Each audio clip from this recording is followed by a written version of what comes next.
Cool. All right, what's up, you handsome devil? Hey, what's going on? Long time no see. Oh, you really aren't going for the intro. That was it. It was just like, here it is. Yeah.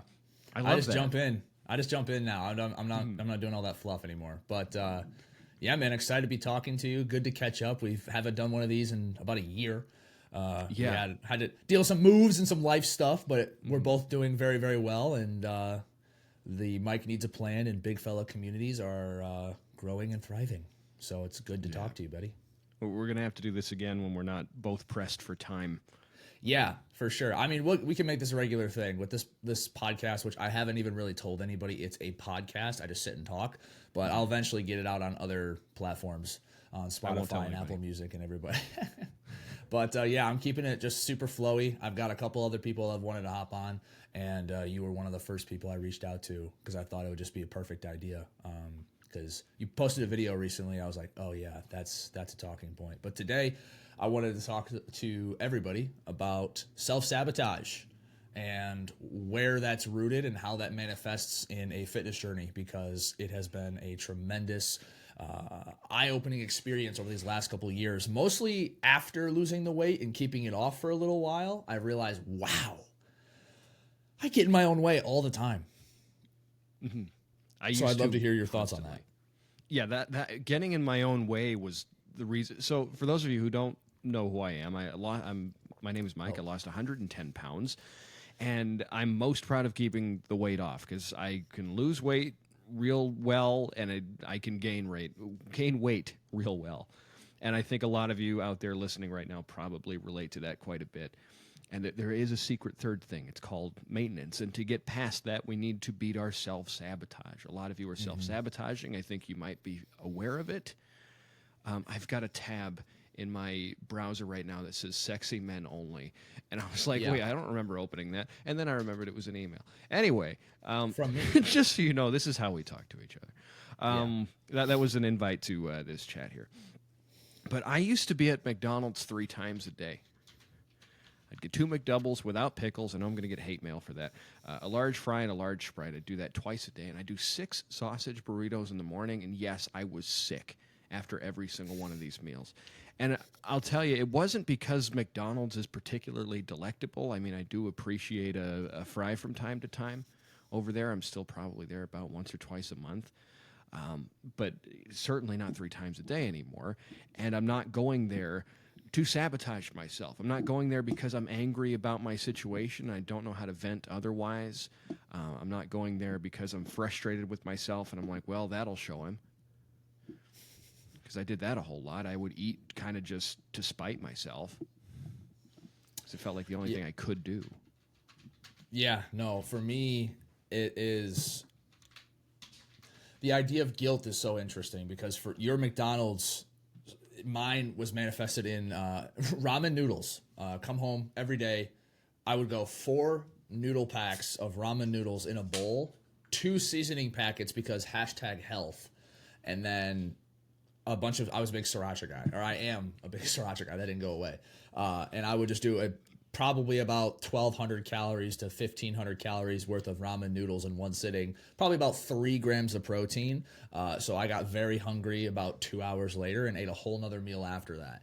So I completely understand where you're coming from with there, and talking about the relationship with it now. Like, it does remind me every time I see a pack of ramen noodles or ever I have ramen from time to time, attaching some of that guilt. The guilt is always with you. It's just dormant, but there are reminders that'll pop in of your previous negative habits or poor habits, whatever you want to call them. I spend a lot of time talking to my community saying the guilt helps nobody. The guilt helps absolutely no one. I actually made a YouTube video about this a couple weeks ago. Understanding the ability to reflect and, okay, what went wrong? How can I move forward? And being able to talk about those screw-ups objectively is sometimes a hard thing to do. But that's the only way that's going to be productive and actually help you propel forward at all. Because otherwise, you're just sitting there spinning in a circle of shame and guilt, and that accomplishes nothing for no one. And that's the biggest piece of advice that I try to give to people who do screw up. Because newsflash, you know it and I know it, Mike. You're going to screw up on a weight loss journey and on a maintenance journey. I went to a concert this weekend and I was with a big group of people and it was a great time. And we were all hanging out we all met at somebody's house. The host ordered pizza. Okay, looks like I'm having pizza for dinner. And I had a little bit more pizza than I planned. Guess what? I'm not going to sit there and wallow in the guilt or wallow in the shame. I'm going right back to the same game plan as normal. And I think overcoming that guilt is one of the hardest things that my community, and I could assume your community, typically has to deal with. No, my community is perfect. No one ever Fair messes enough. up. Not even once. If you mess up once, you're booted. If you mess up once, we kick you out. I need to keep my perfect streak. Yes. I think there's one person in the group, and it's me. And I'm just lying to myself because I mess up too. The cycle of self-sabotage is actually just self. I self-sabotaged hundreds of people out of the group. But let's just really quick talk about the feeling of guilt, because I think it could be confusing for some people as to why it is that we'd feel guilty about something that we're doing in our own car that no one's ever going to know about, no one's ever going to see. There are some other feelings tied into it, such as shame, of course, and I think we may confuse that as solid guilt from time to time. And by the way, sorry if you hear my cat yelling in the background. I had to close my door so that you didn't hear the highway sounds, so instead we're going to hear a cat. Hopefully we have some cat fans. Oh, we do. But yeah, shame is going to be one of them. Frustration is another one that's not really talked about so much.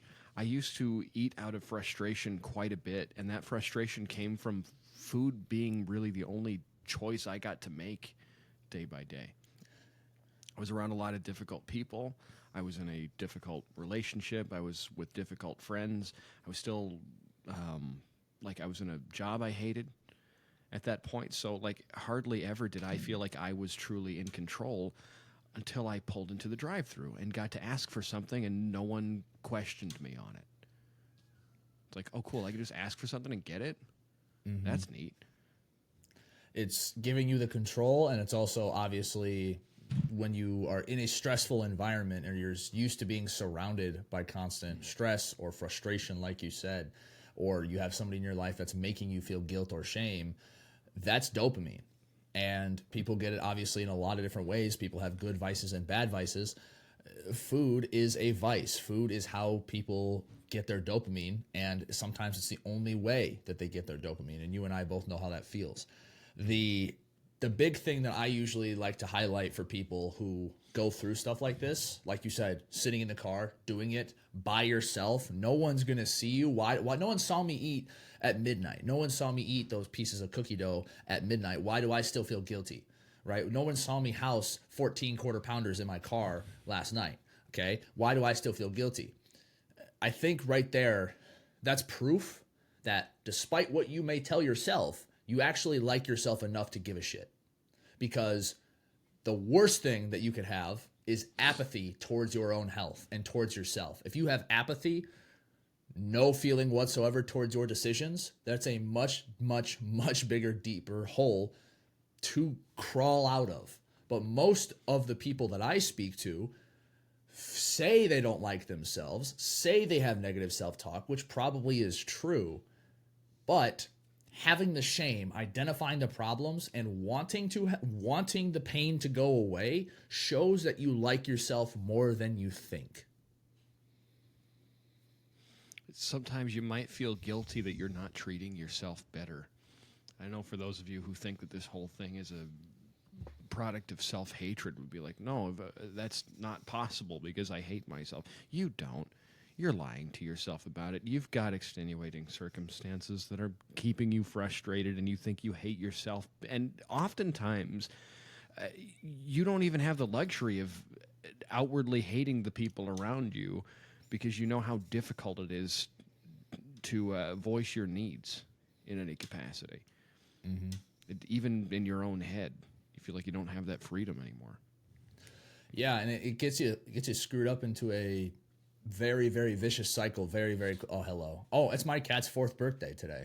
actually. Oh my goodness. Which one? Yes, Doodle. Doodle. He's, Happy birthday, Doodle. Yes, Doodles turns 4 today. I found him in a bush 3.5 years ago. It was Bean beautiful. was found behind a dumpster. Happy to see Bean doing well. Thriving as always. But what I was saying was oh wow, those purrs right in the microphone. That's some serious ASMR. I completely lost my train of thought. I'm going to be honest with you. We were talking about guilt and how we actually like each other or like ourselves a little bit more than we think. Yes. So what I kind of see that manifesting in is when you tell yourself that you don't like who you are as a person, you can talk crap to yourself. You can say the most vile things and know that the person's not going to fight back because it's you. Mm-hmm. If I came into your house and started insulting you to your face, you would probably have some words back for me, right? You're not going to want to help somebody that is constantly insulting you. So that's why you have a problem with helping yourself, because the person you're trying to help is an asshole to you. You're an asshole to yourself. So that creates a very, very, again, another vicious cycle where things just get deeper and deeper the longer the time goes on. So that's something that I've been trying to really pinpoint in people. Like, you like yourself more than you think you do, and you don't like yourself enough to change because you're constantly insulting yourself. It's not natural to want to help somebody that's an asshole to you.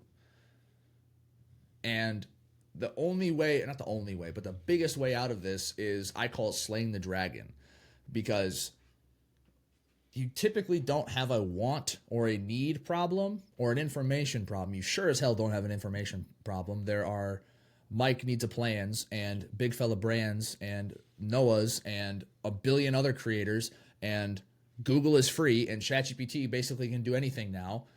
Information is absolutely not your issue.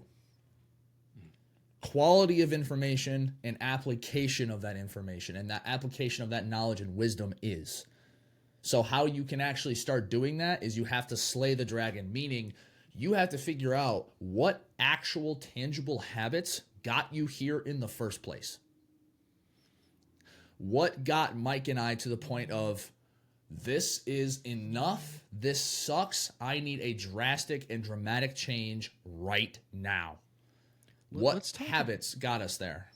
Let's talk about how to parse this information really quick. I call this concept the beige library, and I'll explain why. I hate the term Google is free. It's true, yes, but it's like walking into a library where nothing is labeled and telling somebody, well, go and find the finance books. You know, it's in here. The information's free, and you're looking around. There's no labels on anything. You just got a bunch of beige books. With no words on them. You could, in theory, look through every one of those books and find what you need, but it's going to take a long time, and you're probably going to get real frustrated with it.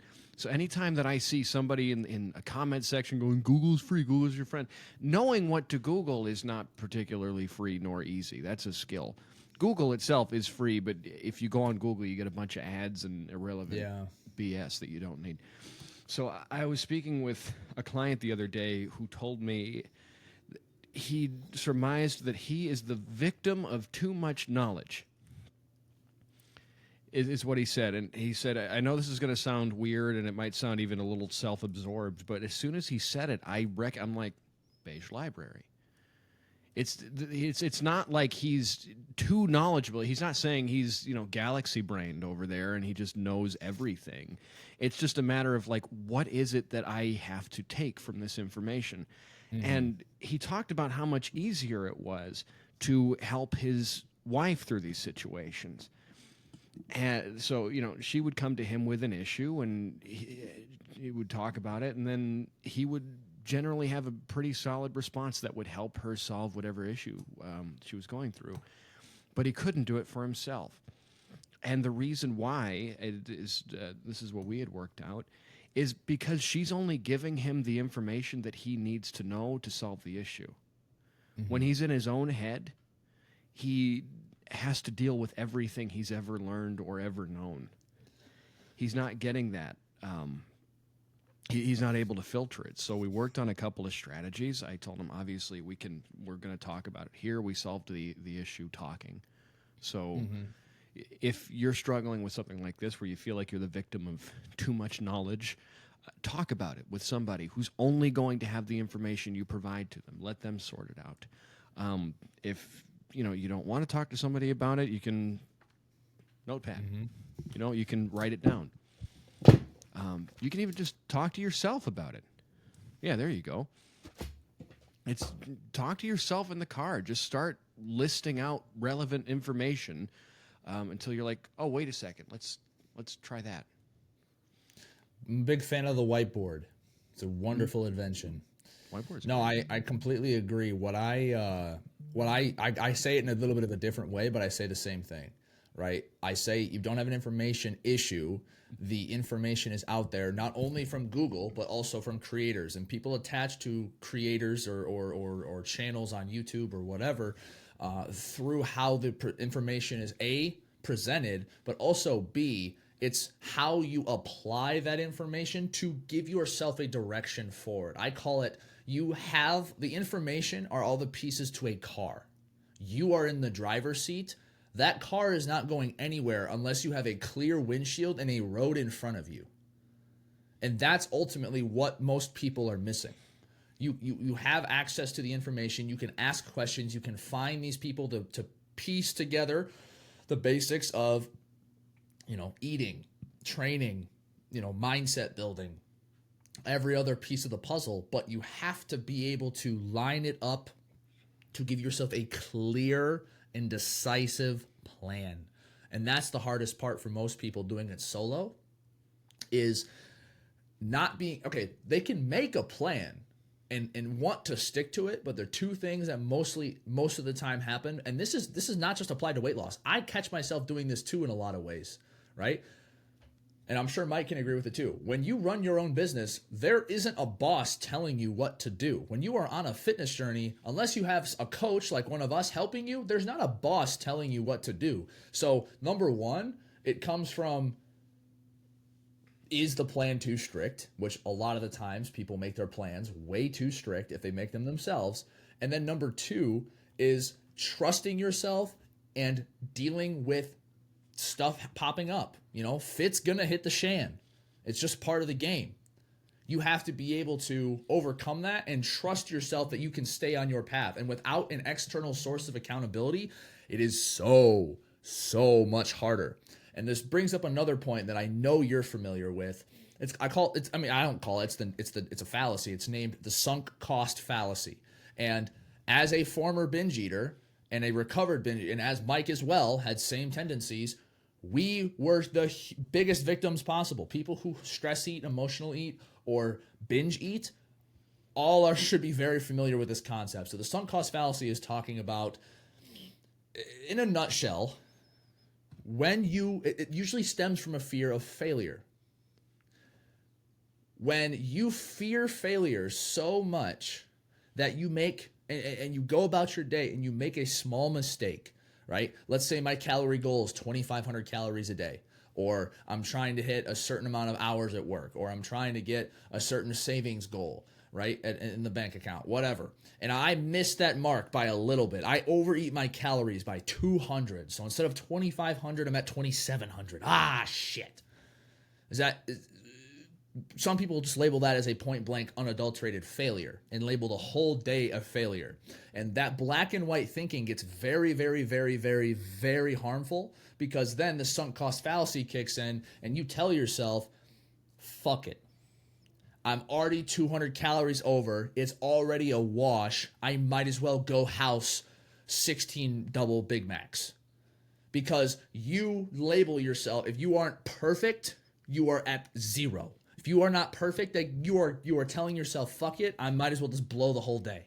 It's a complete wash. And that black and white mindset is horrendous for any sort of long-term progress, because then the guilt and the shame we were talking about earlier comes back up and you start back from square zero. So then you essentially are becoming the thing you fear most which is you're failing, and you're failing harder because you're sabotaging yourself. That's the biggest way I see it manifest. And it's not just in fitness either.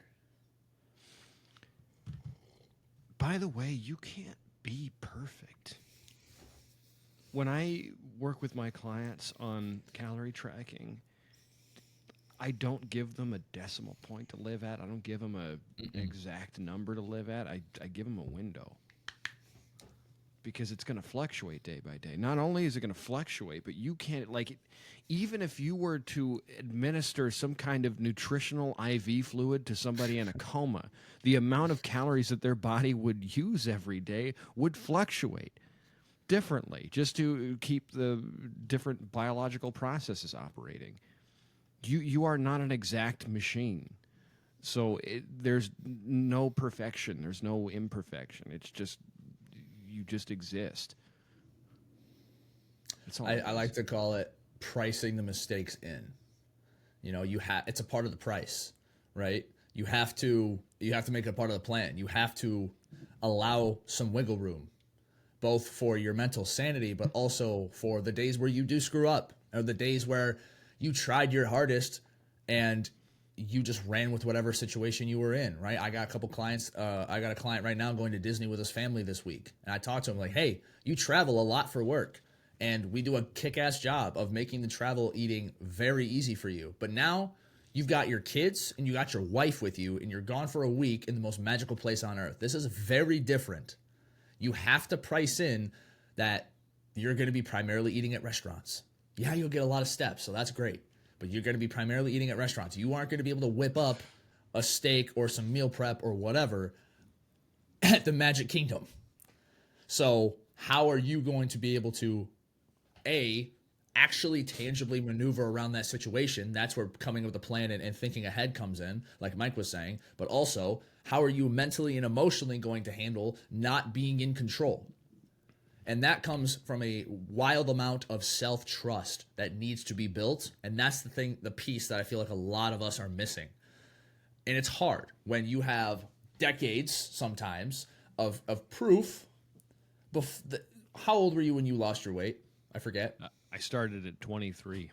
23. Okay. I was 18 when I got started on mine, right? So I had 18 years. You had 23 years of proof that you are not who you want to be, that you make bad decisions, right? Whether you are a product of your environment and your own traumas, that's a whole different conversation, but you have 18 or 23 years of proof that you are not who you want to be.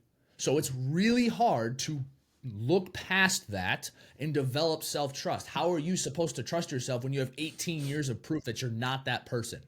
That's a difficult thing to develop, but it's not impossible to break through. And this comes from, that's why Mike and I are constantly screaming from the rooftops to celebrate your non-scale victories and to celebrate the little stuff, right? Celebrate a tiny promotion at work. Celebrate a really good conversation you had with your partner. Celebrate a non-scale victory, seeing some more veins in your arms. That is what builds self-trust. I talk about planting flowers as an analogy. I talk about when you are on any sort of endeavor, improving your mental health, your physical health, losing weight, building muscle, whatever it might be, and you don't trust yourself, which most of the time when you're at the beginning of a journey, you're not going to trust yourself because it's very scary to start something new. It's not scary, it's just new. However, when you get started, you're not going to trust yourself. There's no way you can change that. But what you can do is write down and log and recognize the wins that you do see once you get started, right? You start your calorie deficit, you lose your first 5 pounds in the first month or so. Hey, lost my first 5 pounds. That's a win. Think of that as planting a flower behind you. So then every other time you get a win, oh, I got a new belt buckle unlocked. Oh, my shoe size went down by half a size. Oh, I can see my jawline better. Oh, I like how this picture looks. Every one of those is a flower getting planted in your garden. My dad's a gardener, so I use garden analogies a lot.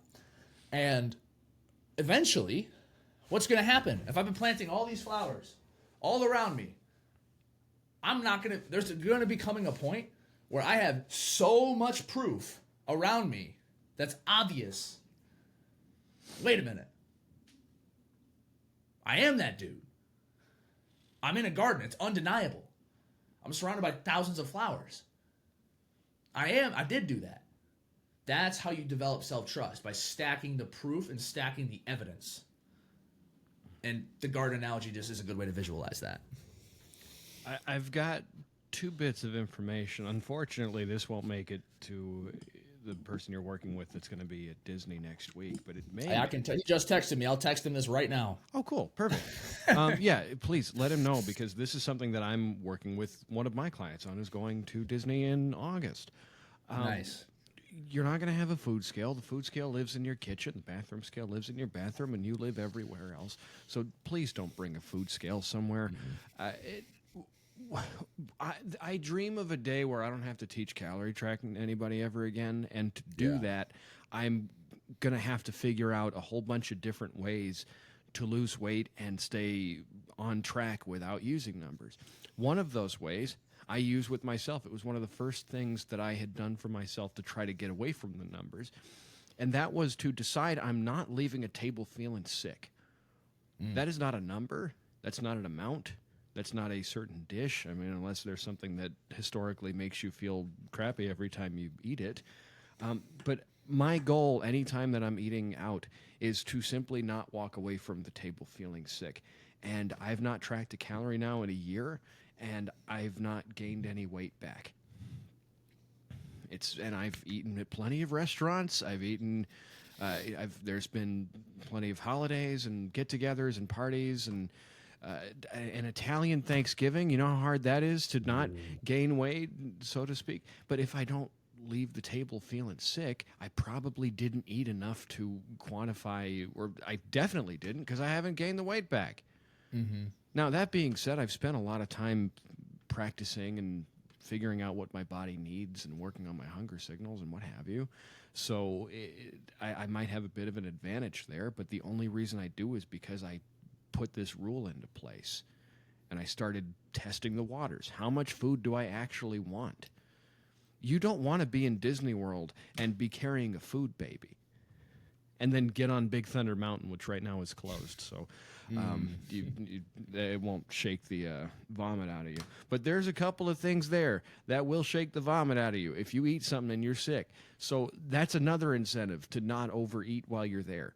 And if you feel like you have to because it's a special occasion or whatever, there's a couple of things at Disney that are really, really good. But for the most part, a lot of that food is just generic, and they serve it at every restaurant there. And you could probably find a recipe for it online. You could make it at home.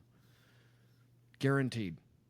There is no food that is too special, unless it's like some kind of rare fruit that you have to import from the rainforest or whatever.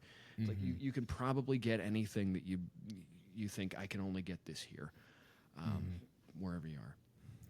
Definitely. I said to him, we call it Operation Mickey Mouse, by the way. That's the plan that we're cooking up for him.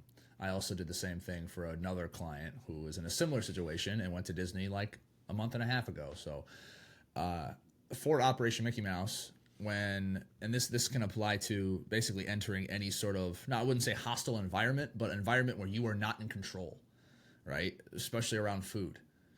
So restaurants, parties, or extended vacations where you're not going to be able to cook, right? All of those can be scary, and you can end up ruining your trip if you're not careful because you're thinking about food 90% of the time, which is asinine, but it's real. And Mike and I have both done it before. And what I say is really just remind yourself of the basics. And one of the easiest basics that I love the not leaving the table. That's a perfect self-accountability rule. That's very easy to maintain. Something else that I remind people of, it's the 80-20 rule. Like when you're going to a fun, you don't have the control, there's going to be some fun food around. Make sure you fit in the fun food. Pick something that you do want, right? Don't just be munching mindlessly on whatever's around. Whatever fun, I don't care about the calories. If it's a fun food that you really, really, really, really like and you know it's going to be there, make some freaking time and space for it. Give yourself that grace. So then once you have that, you're probably going to find that you don't really necessarily need or want to eat more of some of the other higher calorie food. Like the Disney example is perfect, right? I went to Universal several years ago, and people were making a huge deal about the Harry Potter butter beer, which it's okay. I'm not crazy about it. I'm also not that crazy about Harry Potter. Lord of the Rings is better. Anyway, people were making a big deal about the butterbeer. I'm like, okay, so if you are obsessed with butterbeer, then when you go there, make room for the butterbeer. Have some of that. That's what you actually want. But then you also still have control to have a whole food based meal or go to a restaurant and just get like a normal meal, whether it's steak or chicken or whatever.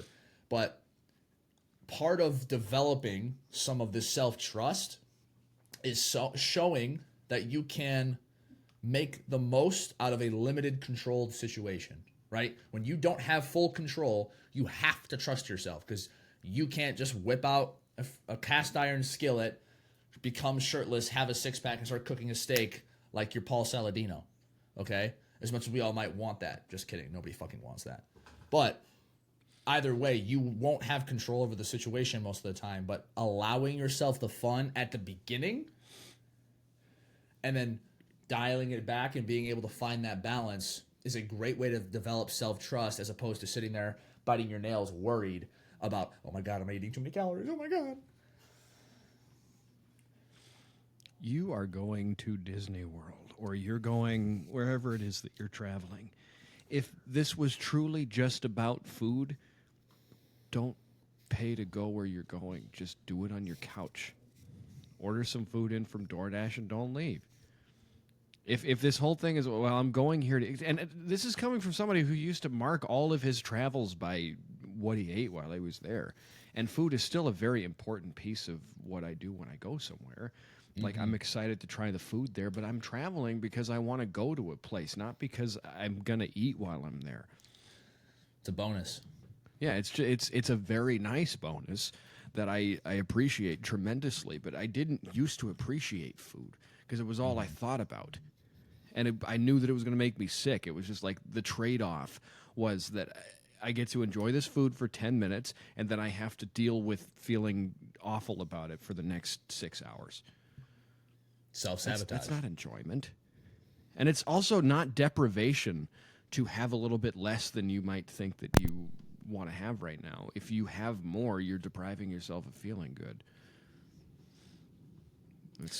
You want to feel good. And reminding yourself that this entire internal conversation that you've been having is living proof that you like yourself more than you think. And you have to remind yourself of that. Like, wait a minute. Yeah, I'm mean to myself sometimes. Yeah, I shame myself sometimes. But also, I clearly like myself enough to give a crap. And that's sometimes not a given. So, as Mike always says, be kind to yourself. I do say that, don't I? Also, you know what? If you want to stick to the self-sabotage, let me give you a way to do this.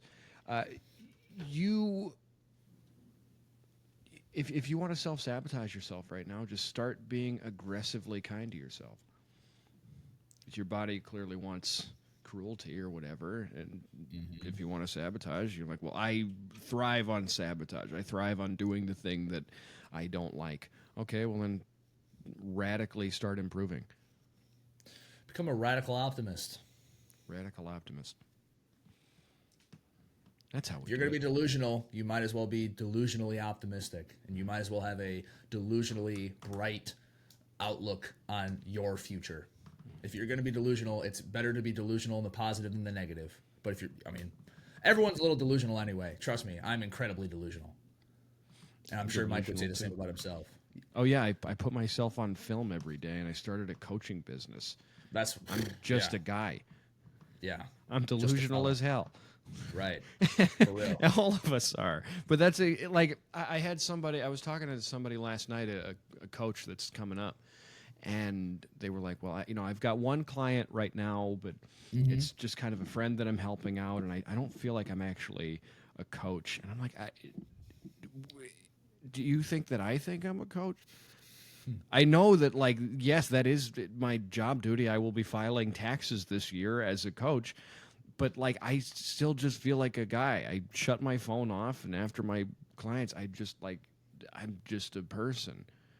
I don't think that ever really particularly goes away. Now, I'm not uncomfortable with the thought anymore, which I think is an improvement. But if you're looking to fully embody something or, feel confident all the time, and you feel that your lack of confidence is proof that you're not successful, please understand that basically everybody that you might admire is also feeling insecure about themselves, and they're still admirable. Yeah, for sure. Again, we don't need to say that social media is a highlight reel, but when you're starting an endeavor, again, fitness journey, saving, building a social media following. I have a couple clients that are starting to post their journeys on social media now. Obviously, we know Kurt's been doing that for a while now. Shout out VO by Kurt. But Fit guy day 500 765. Yeah, for real. He's grinding it out. Going for it every day for 3 years now, I think. I've got multiple clients doing that themselves now. I also have clients that are becoming coaches, which is the coolest ripple effect of all time. But at the same time, I still have people who have gone through my program so well, done so well, and executed so well that they now want to become coaches themselves. Shout out Bryson. Hey, which Bryson. Mike knows. Yes. Like and there is no badge. There is no title for successful and now happy with himself. That never comes in the mail. And if your goal is to save your first $10,000 or lose your first 20 pounds or build a good physique that you're proud of, you are going to feel like you are faking it. You are going to feel like you don't deserve it. You are going to feel like the bottom outcast of the barrel, surrounded by experts that all know what they're doing. Nobody knows what they're doing. Everybody's first time living is right now. Everybody is faking it. And that's okay. There was never, I struggle with the same thing with Mike sometimes. I'm like, wait a fucking minute. Am I actually a coach? Have I actually coached hundreds of people? Do I actually have people that, I got a comment literally today on YouTube. Shout out this guy. I forget his name. He's got a very complex name on YouTube. Commented on one of my YouTube shorts. He says, "We got to keep Noah protected at all costs. I'm still breathing because your content helps me on a daily. Thank you." That's not something that is a normal message to be receiving. Somebody telling you that you're still breathing because of your content is not a normal message. And it makes you feel incredibly, what the hell? Like, what have I gotten myself into? How do people trust me this much? Right? And that's normal. Because where is that rooted from? That's proof that I don't still 100% fully trust myself yet. And that is something that's a relationship that takes months and years. But if you are at the beginning of a journey, or if you're in the middle of a journey and you're just slogging along, and you still feel like an outcast or a rookie that doesn't deserve or doesn't belong the success that you're seeing or you want to see, everybody else felt that way. Everybody's first day in the gym, they felt like the outcast that shouldn't have been there. Everybody's first day, first month, first year feels that way. There's never going to be some magical fairy that shows up and says, "Hey, by the way, you are now officially labeled as XYZ successful outcome." Like, you don't just get a certificate or a badge. And that's why some people really focus on the scale so much, because it's tangible. We're men. We have monkey brains. We like see numbers go down. Happy thumbs up. I couldn't do a pull-up 2 months ago. Can you do one now? I can. Yippee! That's amazing. And the reason Congratulations. I can do it is because I got this pull-up bar over Can here. we see one live? Oh, yeah, of course we can. So, a couple of months ago, I've got a heart condition and circulation issues, so doing work over my head is very difficult. So I'm sorry, I know it's going to be kind of quiet. We can hear you. You're good. Cool. That should be a little bit better. But yeah, so it's a little bit difficult, and I just kind of wrote it off because I thought, well, it's not going to happen. I'm not going to feel good as I do it. But then I'm like, why not get a pull-up bar? This was $29 on Amazon, so it's not a exorbitant purchase. And I figured, if I can't do it, it's $29, and it is what it is. So first I start just right here. I'm like, okay, maybe I'll just retract a little bit like that, pull it in. And then I start getting a little more confident, and I pull up kind of like, oh, shit. Okay, fine, can't do it. Now, 2 months later, I can do this. I can pull myself in like that. I think we just got a halfway down, thumbnail. halfway up. Halfway down, halfway up. Look at this guy. I'm working on the one-armed ones now. That's really Oh, difficult. Jesus. But yes, see that I can't do yet. But if I were to judge my success on my ability to do a one-arm pull-up, I'd be like, well, of course I can't do it. But this is easy now. Would you say that comes from not pushing the goalposts further every time you get a win? I'm like, now I can do 10 pull-ups, but I can't do 11, so I must be a failure. Facts. Yeah. So much for that perfection you were talking about earlier. Freaking poser. Perfection sucks. We hate perfection around here. Absolutely. Except we're for me, of course. constantly I'm battling it.